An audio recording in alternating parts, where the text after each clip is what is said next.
Hello friends, welcome to my channel. இந்த வீடியோவில் நம்ம டிஎன்பிஎஸ்சியில் ப்ரீவியஸ் அதாவது லாஸ்ட் 5 இயர்ஸாக கேட்ட கொஸ்டின் ஆன்சர் வீடியோ தான் நம்ம பார்க்க போகிறோம். வீடியோ ஸ்கிப் பண்ணாமல் ஃபுல்லாக பாருங்கள். வாங்க வீடியோக்குள்ளே போகலாம். அடிக்கோடிட்ட சொற்களுக்கு இலக்கண குறிப்பு தருக. அந்த ஏழை குழந்தையின் கண்கள் குளித்தாழ்ந்து காணப்படுகிறது. அந்த ஏழை குழந்தையின் கண்கள் குளித்தாழ்ந்து காணப்படுகிறது. 4 ஆப்ஷன்ஸ் கொடுத்துருக்காங்க. குழி அப்படிங்கிறதோ தாழ்வான பகுதி, தாழ்ந்து அப்படிங்கிறதோ தாழ்வான பகுதி. ஸோ இந்த ரெண்டுமே ஒரே பொருளை தான் மீன் பண்ணுது. ஸோ ஒரு பொருட்பன்மொழி தான் இதோட ஆன்சர். செகண்ட் ஒன், தை திங்கள் என்பது டேஸ் பெயரை குறிக்கும். தை திங்கள் என்பது டேஸ் பெயரை குறிக்கும். ஆப்ஷன் சி, காலப்பெயர். சொற்களை ஒழுங்குபடுத்துக. ஆற்றல் நிரம்பிய சொற்கள் கவிதை. தாமாக பொங்கி வழிவதுதான். இது எல்லாமே ஆர்டர் மாற்றி இருக்குது. இப்போ நம்ம இதை சரியான ஆர்டரில் நம்ம எடுத்து எழுதணும். ஓகேங்களா?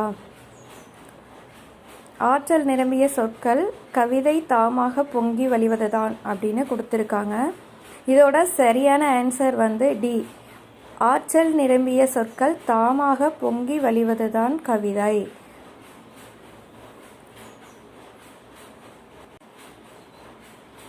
ஆப்ஷன் டி தான் சரியான ஆன்சர். அடுத்த கொஸ்டின்,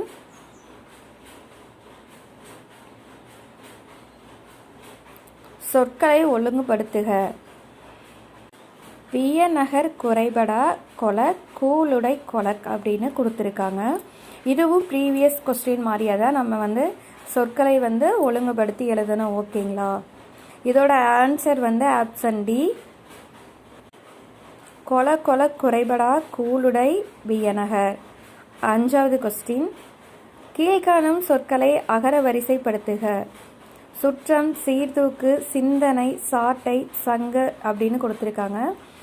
இது சாசா சிசி வரிசையில் கொடுத்துருக்காங்க. ஓகேங்களா? சங்கு, சாட்டை, அதுக்கப்புறம் சிந்தனை, சீர்தூக்கு, சுற்றம். ஓகேங்களா? இந்த ஆர்டரில் வரும். ஸோ ரிவர்ஸில் அப்படியே வரும். ஓகேங்களா? ஆப்ஷன் டி தான் இதோட சரியான ஆன்சர். சங்கு, சாட்டை, சிந்தனை, சீர்தூக்கு, சுற்றம். ஓகேங்களா? ஓகே ஃப்ரெண்ட்ஸ், இந்த வீடியோவை நம்ம இதோட முடிச்சுக்கலாம். அடுத்த வீடியோவில் இன்னும் சில கொஸ்டின்ஸ் பார்க்கலாம்.